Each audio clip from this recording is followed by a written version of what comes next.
यह सभी को गुड मॉर्निंग। आप सभी का दिन मंगलमय हो। आज हम बहुत कम प्रश्नों की सीरीज लेकर के आए हैं, जिसमें मात्र 11 प्रश्न हैं। उनके उत्तर के बारे में जानेंगे। ये सामान्य हिंदी के प्रश्न हैं, तो कम समय लेते हुए हम लोग कुछ महत्वपूर्ण प्रश्नों के बारे में चर्चा करेंगे।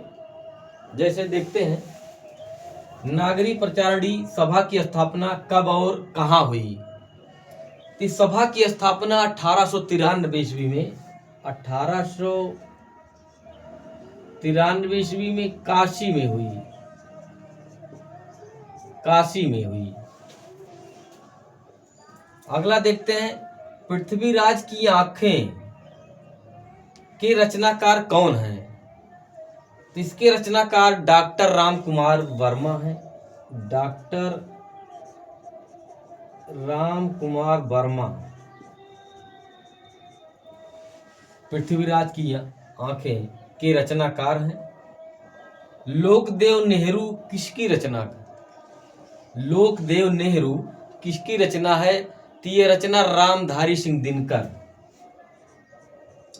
रामधारी सिंह दिनकर की रचना बहुत महत्वपूर्ण रचना है, लोकदेव। अलंकार रत्नाकर के लेखक हैं। अलंकार रत्नाकर के लेखक हैं दलपति राम बंशीधर। दलपति राम बंशीधर। दलपति राम बंशीधर। अगला देखते हैं, प्रेमचंद का कहानी संग्रह सोजे वतन को किसने जब्त किया था?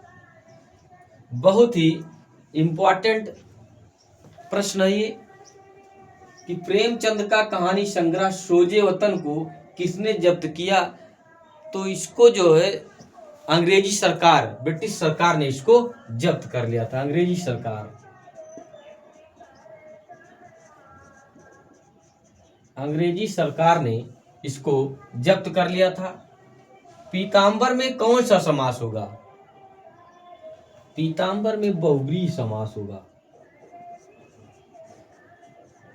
बहुव्रीहि समास होगा। समास के कितने भेद हैं?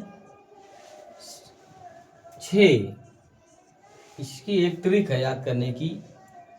अब तक दादा, आ से अव्ययी भाव समास, बा से बहुव्रीहि, ता से तत्पुरुष, का से कर्मधारय, दा से द्वंद्व, दा से द्विगु। तो ये 6 प्रकार के जो समास है उसकी ट्रिक है अब तक दादा, अव्ययी भाव, बहुव्रीहि, तत्पुरुष, कर्मधारय, द्विगु, द्वंद्व। इस प्रकार से समास के 6 भेद हैं। कसौटी पर कसना का अर्थ होगा, ये मुहावरा है, इसका अर्थ क्या होगा? कसौटी पर कसना का अर्थ यानी मुहावरे का अर्थ क्या होगा? इसका अर्थ होगा अच्छी तरह से जांच करना। अच्छी तरह से जांच करना। फिर आगे देखते हैं, मदिरा किसका पर्यायवाची है? मदिरा किसका पर्यायवाची है? तो मदिरा मधु का पर्यायवाची है। मधु का पर्यायवाची मदिरा है। अर्थ के आधार पर शब्द के कितने भेद होते हैं? अर्थ के आधार पर शब्द के कितने भेद होते हैं?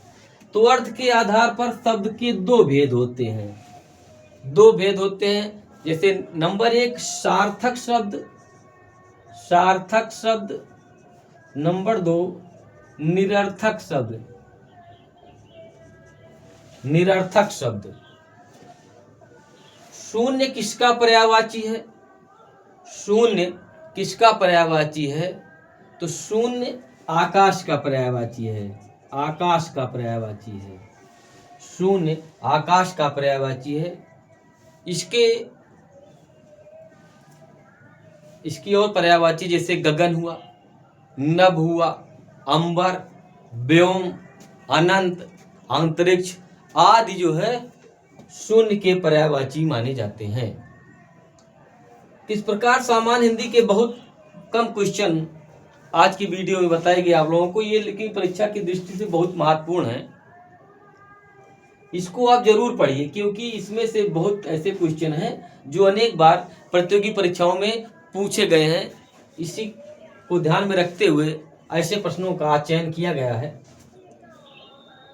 और भैया हम आप लोगों से निवेदन करेंगे कि हमारे चैनल को ज़्यादा से ज़्यादा सब्सक्राइब करने की कृपा करें, ताकि हम अधिक से अधिक वीडियो आप लोगों के सामने भेज सकें।